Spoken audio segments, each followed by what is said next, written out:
साहित्य में नोबेल पुरस्कार पाने वाले प्रसिद्ध साहित्यकार श्री रवीन्द्रनाथ टैगोर की अंतिम प्यार नाम की यह लघु कथा एक चित्रकार की मनोदशा को दर्शाती है। कहानी इस प्रकार है। आर्ट स्कूल के प्रोफेसर मनमोहन बाबू घर पर बैठे मित्रों के साथ मनोरंजन कर रहे थे। ठीक उसी समय योगेश बाबू ने कमरे में प्रवेश किया। योगेश बाबू अच्छे चित्रकार थे। उन्होंने अभी थोड़े समय पूर्व ही स्कूल छोड़ा था। उन्हें देखकर एक व्यक्ति ने कहा, योगेश बाबू, नरेंद्र क्या कहता है, आपने कुछ सुना? योगेश बाबू ने आराम कुर्सी पर बैठकर पहले तो एक लंबी सांस ली और उसके पश्चात कहा, क्या कहता है? नरेंद्र कहता है बंगाल प्रांत में उसके बराबर का कोई भी चित्रकार इस समय नहीं है। ठीक है, अभी कल का छोकरा है ना, हम लोग तो जैसे आज तक घास छीलते रहे, झुंझला का योगेश बाबू ने कहा। जो लड़का बातें कर रहा था उसने कहा, केवल यही नहीं नरेंद्र बाबू, वह आपका सम्मान भी नहीं करता है। योगेश बाबू ने उपेक्षित भाव से कहा, क्यों, क्या इसमें कोई अपराध है? वह कहता है आप आदर्श का ध्यान रखकर चित्र नहीं बनाते, तो किस दृष्टिकोण से बनाता हूँ? रुपए के लिए, योगेश ने एक आंख बंद करके कहा। व्यर्थ। फिर आवेश में कान के पास से अपने अस्त व्यस्त बालों को ठीक कर बहुत देर तक मौन बैठा रहा। चीन का जो सबसे बड़ा चित्रकार है उसके बाल भी बहुत बड़े थे। यही कारण था कि योगेश ने स्वभाव विरुद्ध सिर पर लंबे लंबे बाल रखे हुए थे। ये बाल उसके मुख पर बिल्कुल नहीं भाते थे, क्योंकि बचपन में एक बार चेचक होने पर उसके प्राण तो बच गए, किंतु मुख बहुत ही कुरूप हो गया। एक तो उसका रंग काला था, दूसरे चेचक के दाग। चेहरा देखकर यही जान पड़ता था कि मानो किसी ने बंदूक में छर्रे भर कर ट्रिगर दबा दिया हो। कमरे में जो लड़के बैठे थे योगेश बाबू को देखकर क्रोधित हो गए और उसके सामने ही मुंह बंद करके हंस पड़े। सहसा यह हंसी योगेश बाबू ने देख ली। क्रोधित स्वर में बोले, तुम लोग हंस रहे हो क्यों? एक लड़के ने चाटुकारिता से जल्दी जल्दी कहा, नहीं महाशय, आपको क्रोध आए और हम लोग हंसे, यह भला कभी हो सकता है? मैं समझ गया, अब अधिक चालाकी की आवश्यकता नहीं है। क्या तुम लोग यह कहना चाहते हो कि अब तक तुम सब दांत निकाल कर रो रहे थे? मैं ऐसा मूर्ख नहीं हूँ। यह कहकर उन्होंने आंख बंद कर ली। लड़कों ने किसी प्रकार हंसी रोक कर कहा, चलिए ऐसा ही सही, हम हंसते ही तो थे, रोते भी क्यों? पर हम नरेंद्र के पागलपन को सोचकर हंसते थे। वह देखो, मास्टर साहब के साथ नरेंद्र भी आ रहा है। मास्टर साहब के साथ साथ नरेंद्र भी कमरे में आ गया। योगेश ने एक बार नरेंद्र की ओर तिरछी नजर से देखकर मनमोहन बाबू से कहा, महाशय, नरेंद्र मेरे विषय में क्या कहता है? मनमोहन बाबू जानते थे उन दोनों की ही गलती है। दो पत्थर जब आपस में टकराते हैं तो चिंगारी उत्पन्न हो ही जाती है। अतः वह बात को संभालते मुस्कुराते से बोले, योगेश बाबू, नरेंद्र क्या कहता है? नरेंद्र कहता है कि मैं रुपए के दृष्टिकोण से चित्र बनाता हूँ, मेरा कोई आदर्श नहीं है। मनमोहन बाबू ने पूछा, क्यों नरेंद्र? नरेंद्र अब तक मौन खड़ा था, अब किसी प्रकार आगे आकर बोला, हाँ कहता हूँ, मेरा यही विचार है। योगेश बाबू ने मुंह बनाकर कहा, बड़े विचार देने वाले आए हो, छोटे मुंह बड़ी बात, अभी कल का छोकरा और इतनी बड़ी बड़ी बातें। मनमोहन बाबू ने कहा, योगेश बाबू जाने दीजिए, नरेंद्र अभी बच्चा है और बात भी साधारण है, इस पर वाद विवाद की क्या आवश्यकता है? योगेश बाबू उसी तरह आवेश में बोले, बच्चा है? नरेंद्र बच्चा है? उसके मुंह पर इतनी बड़ी बड़ी मूछें हों, वह यदि बच्चा है तो बूढ़ा क्या होगा? मनमोहन बाबू, आप क्या कहते हैं? एक विद्यार्थी ने कहा, महाशय, अभी जरा देर पहले तो आपने उसे कल का छोकरा बताया था। योगेश बाबू का मुंह क्रोध से लाल हो गया। बोले, कब कहा था? अभी थोड़ी देर पहले। झूठ, बिल्कुल झूठ। जिसकी इतनी बड़ी बड़ी मूछें हैं उसे छोकरा कहूँ? असंभव। क्या तुम लोग यह कहना चाहते हो कि मैं बिल्कुल ही बेवकूफ हूँ? जब लड़के एक स्वर में बोले, नहीं महाशय, ऐसी बात हम भूल कर भी जवान पर नहीं ला सकते। मनमोहन बाबू किसी प्रकार हंसी रोक कर बोले, चुप, गोलमोल ना करो। योगेश बाबू ने कहा, नरेंद्र, तुम यह कहते हो कि बंगाल प्रांत में तुम्हारी टक्कर का कोई चित्रकार नहीं है? नरेंद्र ने पूछा, आपने कैसे जाना? तुम्हारे मित्रों ने कहा। मैं यह नहीं कहता, तब भी मैं यही कहूँगा कि मेरी तरह हृदय रक्त पीकर बंगाल में कोई चित्र नहीं बनाता है। इसका प्रमाण नरेंद्र ने आवेशमय स्वर में कहा, प्रमाण की क्या आवश्यकता है, मेरा अपना यही विचार है, तुम्हारा विचार असत्य है। नरेंद्र बहुत कम बोलने वाला व्यक्ति था, उसने कोई उत्तर नहीं दिया। मनमोहन बाबू ने इस अप्रिय वार्तालाप को बंद करने के लिए कहा, नरेंद्र इस बार प्रदर्शनी के लिए तुम कोई चित्र बनाओ ना। नरेंद्र ने कहा, विचार तो है, देखूंगा तुम्हारा चित्र कैसा रहता है। नरेंद्र ने श्रद्धा भाव से उनकी पग धूली लेकर कहा, जिसके गुरु आप जैसे हैं उसे कोई चिंता की बात ही नहीं, देखना सर्वोत्तम रहेगा। योगेश बाबू ने कहा, राम से पहले रामायण, पहले चित्र बनाओ फिर कहना। नरेंद्र ने मुंह फेर कर योगेश बाबू की ओर देखा, कहा कुछ भी नहीं, किंतु मौन भाव और उपेक्षा ने बातों से कहीं अधिक योगेश के हृदय को ठेस पहुंचाई। मनमोहन बाबू ने कहा, योगेश बाबू चाहे आप कुछ भी कहें, मगर नरेंद्र को अपनी आत्मिक शक्ति पर बहुत विश्वास है। मैं दृढ़ निश्चय से कह सकता हूँ कि वह भविष्य में एक बड़ा चित्रकार बनेगा। नरेंद्र धीरे धीरे कमरे से बाहर चला गया। एक विद्यार्थी ने कहा, प्रोफेसर साहब, नरेंद्र में किसी सीमा तक पागलपन की झलक दिखाई देती है। मनमोहन ने कहा, हाँ मैं भी मानता हूँ। जो व्यक्ति अपने घाव अच्छी तरह प्रकट करने में सफल हो जाता है, उसे सभी किसी सीमा तक विक्षिप्त ही समझते हैं। चित्र में एक विशेष प्रकार का आकर्षण तथा मोहकता उत्पन्न करने की उसमें असाधारण योग्यता है। तुम्हें मालूम है नरेंद्र ने एक बार क्या किया था? मैंने देखा कि नरेंद्र के बाएं हाथ की उंगली से खून का फव्वारा छूट रहा था। वह बिना किसी कष्ट के बैठा चित्र बना रहा था। मैं तो देखकर चकित रह गया। मेरे मालूम करने पर उसने उत्तर दिया कि उंगली काट कर देख रहा था कि खून का वास्तविक रंग क्या है। अजीब व्यक्ति है, तुम लोग उसे विक्षिप्त कह सकते हो, किंतु इसी विक्षिप्तता के ही कारण तो वह एक दिन अमर कलाकार कहलाएगा। योगेश बाबू आंख बंद करके सोचने लगे। जैसे गुरु वैसे चेले, दोनों के दोनों पागल हैं। नरेंद्र सोचते सोचते मकान की ओर चल दिया। मार्ग में भीड़ भाड़ थी, कितनी ही गाड़ियां चली आ रही थी, किंतु इन बातों की ओर उसका ध्यान नहीं था। उसे क्या चिंता थी, संभवतः इसका भी उसे पता नहीं था। वह थोड़े समय के भीतर ही बहुत बड़ा चित्रकार हो गया।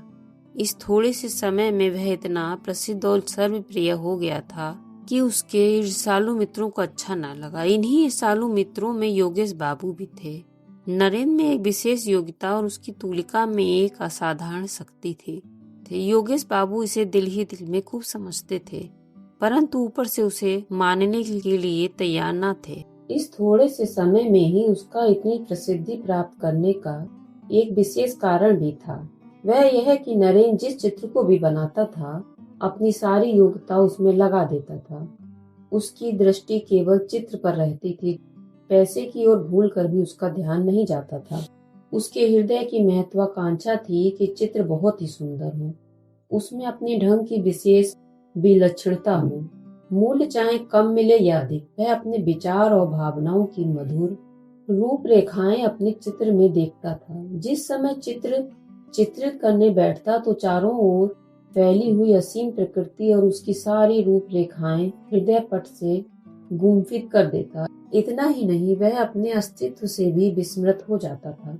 वह उस समय पागलों की भांति दिखाई पड़ता था और अपने प्राण तक उत्सर्ग कर देने से भी उस समय संभवतः उसको संकोच न होता।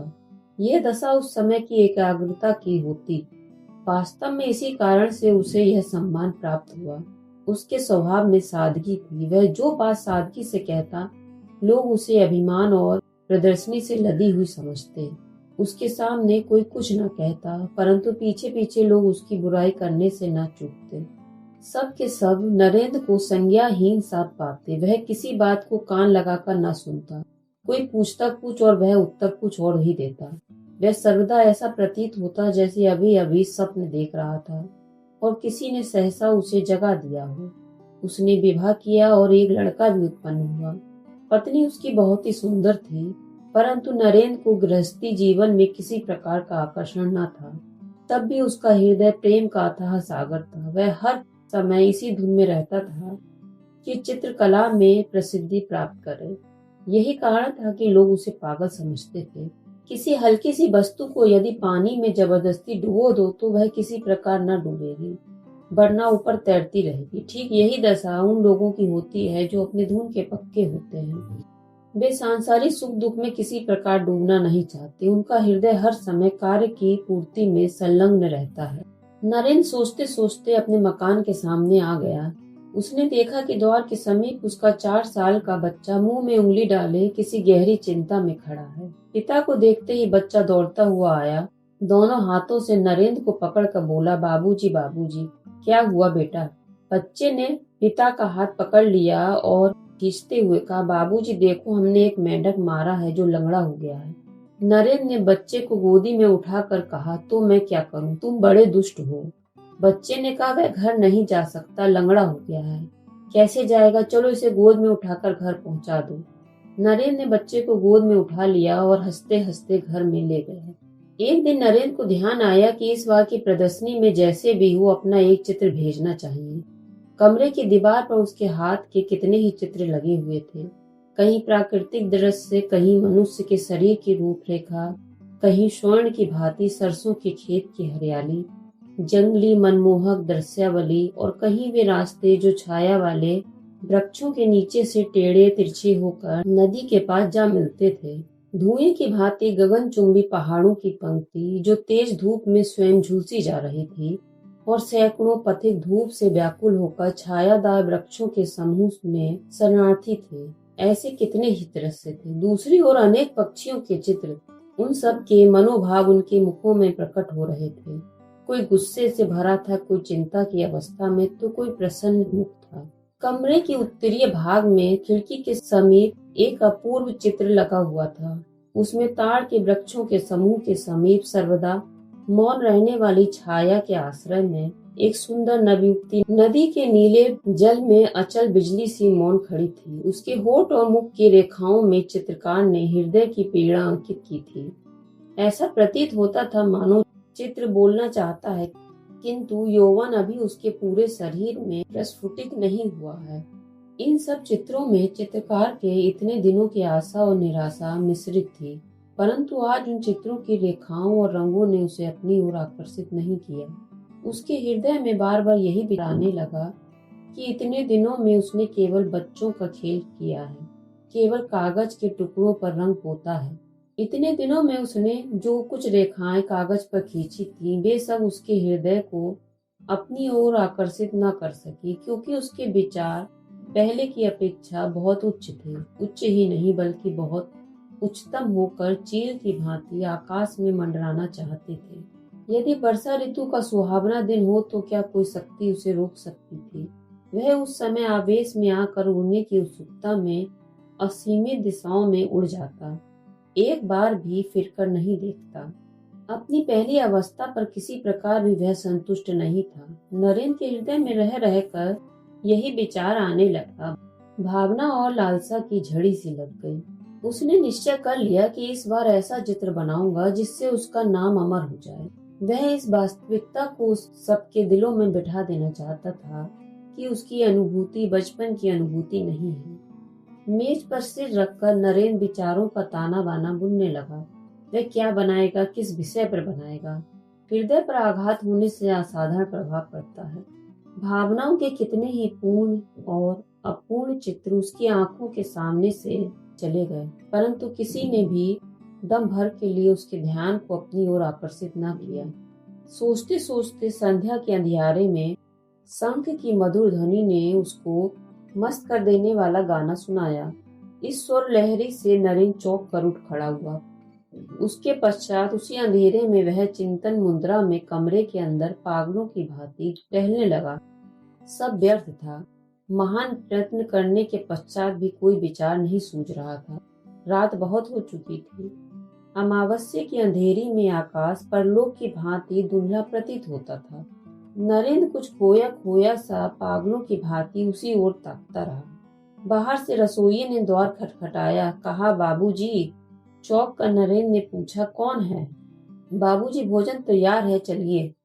झुंझलाते हुए नरेंद्र ने कटु स्वर में कहा, मुझे तंग ना करो, जाओ, मैं इस समय नहीं खाऊंगा। रसोइये ने कहा, कुछ थोड़ा सा खा लीजिए। मैं कहता हूँ बिल्कुल नहीं। निराश मन रसोइया भारी कदमों से वापस लौट गया और नरेंद्र अपने को चिंतन सागर में डुबो दिया। दुनिया में जिसको ख्याति प्राप्त करने का व्यसन लग गया हो उसको चैन कहाँ है। एक सप्ताह बीत गया। इस सप्ताह में नरेंद्र ने घर से बाहर कदम नहीं निकाला। घर में बैठा सोचता रहता, किसी न किसी मंत्र से तो साधना की देवी अपनी कला दिखाएगी ही। इससे पूर्व किसी चित्र के लिए उसे विचार प्राप्ति में देर न लगती थी, परंतु इस बार किसी भी तरह उसे कोई बात नहीं सूझ रही थी। ज्यों ज्यों दिन व्यतीत होते जाते थे वह निराश होता जाता था। केवल यही क्यों, कई बार तो उसने झुंझलाकर सिर के बाल नोच लिए। वह अपने आप को गालियां देता, जमीन पर पेट के बल लेट कर पड़ जाता और बच्चों की तरह रोता भी, परंतु सब कुछ व्यर्थ था। प्रातः काल नरेंद्र मौन बैठा था कि मनमोहन बाबू के द्वारपाल ने आकर उसे एक पत्र पकड़ा दिया। उसने उसे खोलकर देखा। प्रोफेसर साहब ने उसमें लिखा था, प्रिय नरेंद्र, प्रदर्शनी होने में अब अधिक दिन शेष नहीं रहे हैं। एक सप्ताह के अंदर यदि चित्र न आया तो ठीक नहीं होगा। लिखना तुम्हारी क्या प्रगति हुई है और तुम्हारा चित्र कितना बन गया है। योगेश बाबू ने चित्र बना लिया है, मैंने देखा है, सुंदर है, परंतु मुझे तुमसे और भी अधिक अच्छे चित्र की आशा है। तुमसे अधिक प्रिय मुझे और कोई नहीं है। आशीर्वाद देता हूँ तुम अपने गुरु की लाज रख लोगे। इसका ध्यान रखना। इस प्रदर्शनी में यदि तुम्हारा चित्र अच्छा रहा तो तुम्हारी ख्याति में कोई बाधा न रहेगी। तुम्हारा परिश्रम सफल हो, यही कामना है। तुम्हारा गुरु मनमोहन। पत्र पढ़कर नरेंद्र और भी ज्यादा व्याकुल और परेशान हो गया। केवल एक सप्ताह शेष है। अभी तक उसके मस्तिष्क में चित्र के विषय में कोई विचार ही नहीं आया है। खेद है, अब वह क्या करेगा। उसे अपने आत्मबल पर बहुत विश्वास था, पर उस समय वह विश्वास भी जाता रहा। किसी तुच्छ वस्तु पर वह 10 व्यक्तियों में सिर उठाए फिरता था। उसने सोचा था अमर कलाकार बन जाऊंगा, परंतु वह दुर्भाग्य। अपनी अयोग्यता पर नरेंद्र की आंखों में आंसू भर आए।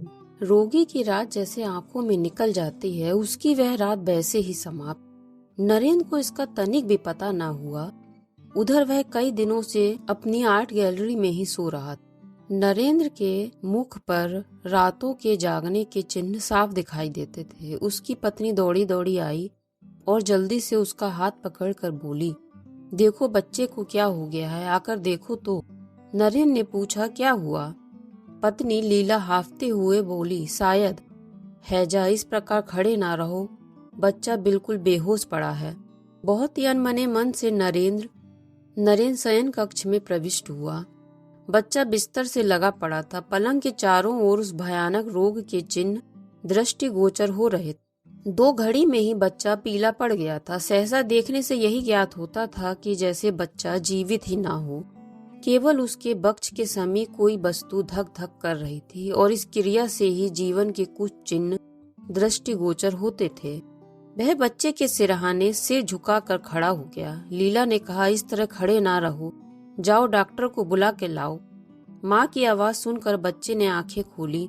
भर्राई हुई आवाज में बोला, माँ, ओ माँ, मेरे लाल, मेरी पूंजी, क्या कह रहा है। कहते कहते लीला ने दोनों हाथों से बच्चे को अपनी गोद में चिपटा लिया। माँ के बक्ष पर सिर रखकर बच्चा फिर पड़ा रहा। नरेंद्र के नेत्र सजल हो गए। वह बच्चे की ओर देखता रहा। लीला ने बेचैन स्वर में कहा, अभी तक डॉक्टर को बुलाने नहीं गए? नरेंद्र ने दबी आवाज में कहा, हाँ डॉक्टर। पति की आवाज का अस्वाभाविक स्वर सुनकर लीला ने चकित होते हुए कहा, क्या? कुछ नहीं, जाओ डॉक्टर को बुला लाओ। लीला ने कहा, अभी जाता हूँ। नरेंद्र घर से बाहर निकला। घर का द्वार बंद हुआ। लीला ने आश्चर्यचकित होकर सुना कि उसके पति ने बाहर से द्वार की जंजीर खींच ली और वह सोचती रही, यह क्या हो रहा है। नरेंद्र अपनी आर्ट गैलरी में प्रविष्ट होकर एक कुर्सी पर बैठ गया। दोनों हाथों से मुंह ढांपकर सोचने लगा। उसकी दशा देखकर ऐसा लगता था वह किसी तीव्र आत्मिक पीड़ा से पीड़ित है। चारों ओर गहरे सूनेपन का राज्य था। केवल दीवार पर लगी हुई घड़ी कभी न थकने वाली गति से टिक टिक कर रही थी। नरेंद्र के सीने के अंदर का हृदय मानो उत्तर देता हुआ कह रहा था, धक थक। संभवतः उसके भयानक संकल्पों से परिचित होकर घड़ी उसका हृदय परस्पर कानाफूंसी कर रहे थे। सहसा नरेंद्र उठ खड़ा हुआ। संज्ञाहीन अवस्था में कहने लगा, क्या करूं? ऐसा आदर्श फिर ना मिलेगा, परंतु वह तो मेरा पुत्र है। कहते कहते रुक गया, मौन होकर सोचने लगा। सहसा मकान के अंदर से सनसनाते हुए बाण की भांति हाय की हृदय वेदना आवाज उसके कानों में पहुंची। मेरे लाल तू कहाँ गया? लीला चिल्लाई। जिस प्रकार चिल्ला टूट जाने से कमान सीधी हो जाती है, चिंता और व्याकुलता से नरेंद्र ठीक उसी तरह सीधा खड़ा हो गया। उसके मुख पर लाली का चिन्ह तक न था। फिर कान लगा के उसने आवाज सुनी। वह समझ गया कि बच्चा चल बसा। मन ही मन में बोला, भगवान तुम साक्षी हो, मेरा कोई अपराध नहीं। इसके बाद वह अपने सिर के बालों को मुट्ठी में लेकर सोचने लगा। जैसे कुछ समय पश्चात ही मनुष्य निद्रा से चौंक उठता है, उसी प्रकार चौंक कर जल्दी जल्दी मेज पर से कागज, ब्रश और रंग आदि लेकर वह कमरे से बाहर निकल गया। शयन कक्ष के सामने एक खिड़की के समीप आकर वह अचकचा कर खड़ा हो गया। कुछ सुनाई देता है क्या? नहीं, सब खामोश है। उस खिड़की से कमरे का आंतरिक भाग दिखाई पड़ रहा था। झांक कर भय से थर थर कांपती हुई उसने देखा तो उसके सारे शरीर में कांटे से चुभ गए। बिस्तर उलट पुलट हो रहा था। पुत्र से रिक्त गोद लिए माँ वहीं पड़ी तड़प रही थी और इसके अतिरिक्त माँ कमरे में जमीन पर लौटते हुए बच्चे के मृत शरीर को दोनों हाथों से वक्ष स्थल के साथ चिपकाए, बाल बिखेरे, नेत्र विस्फारित किए बच्चे के निर्जीव होठों को बार बार चूम रही थी। नरेंद्र के दोनों आंखों में किसी ने 2 सलाखें चुभो दी हूँ। उसने होठ चबा कर कठिनता से स्वयं को संभाला और उसके साथ ही कागज पर पहली रेखा खींची। उसके सामने कमरे के अंदर वही भयानक दृश्य उपस्थित। संभवतः संसार के किसी अन्य चित्रकार ने ऐसा दृश्य सम्मुख रखकर ब्रश नहीं उठाया होगा। देखने में नरेंद्र के शरीर में कोई गति न थी, परंतु उसके हृदय में कितनी वेदना थी उसे कोई समझ सकता था तो वह पिता था। नरेंद्र जल्दी जल्दी चित्र बनाने लगा। जीवन भर बनाने में इतनी जल्दी उसने कभी नहीं की थी। उसकी उंगलियां किसी अज्ञात शक्ति से अपूर्व शक्ति प्राप्त कर चुकी थी। रूपरेखा बनाते हुए उसने सुना, बेटा ओ बेटा, बातें करो, जरा एक बार तुम देख तो लो। यह लीला की आवाज थी। नरेंद्र ने अस्पष्ट स्वर में कहा, उफ, यह असहनीय है, और उसके हाथ से ब्रश छूटकर जमीन पर गिर गया। किंतु उसी समय ब्रश उठाकर वह पुनः चित्र बनाने लगा। रह रह कर लीला का करुण रुदन कानों में पहुंचकर हृदय को छेदता और रक्त की गति को मंद करता। उसके हाथ स्थिर होकर उसके ब्रश की गति को रोक देते। इस प्रकार पल पर पल बीतने लगे। मुख्य द्वार से अंदर आने के लिए नौकरों ने शोर मचाना शुरू कर दिया, परंतु नरेंद्र इस समय विश्व और विश्वव्यापी कोलाहल से बहरा हो चुका था। वह कुछ भी नहीं सुन सका। इस समय वह एक बार कमरे की ओर देखता और एक बार चित्र की ओर, बस रंग में ब्रश डुबोता और फिर कागज पर चला देता। वह पिता था, परंतु कमरे के अंदर पत्नी के हृदय से लिपटे हुए मृत बच्चे की याद भी वह धीरे धीरे भूलता जा रहा था। सहसा लीला ने उसे देख लिया। दौड़ती हुई खिड़की के समीप आकर दुखी स्वर में बोली, क्या डॉक्टर को बुलाया है? जरा एक बार जाकर देख तो लेते, मेरा लाल जीवित है या नहीं। यह क्या चित्र बना रहे हो? चौंक कर नरेंद्र ने लीला की ओर देखा। वह लड़खड़ा कर गिर रही थी। बाहर से द्वार खटखटाने और बार बार चिल्लाने पर भी जब द्वार नहीं खुला तो रसोइया और नौकर दोनों डर गए। वे अपना अपना काम समाप्त करके प्रायः संध्या के समय घर चले जाते थे और प्रातः काल काम करने आ जाते थे। प्रतिदिन लीला या नरेंद्र दोनों में से कोई न कोई द्वार खोल देता था। आज चिल्लाने और खटखटाने पर भी द्वार न खुला। इधर रह रहकर लीला की करुण ध्वनि भी कानों में आ रही थी। उन लोगों ने मोहल्ले के कुछ व्यक्तियों को बुलाया।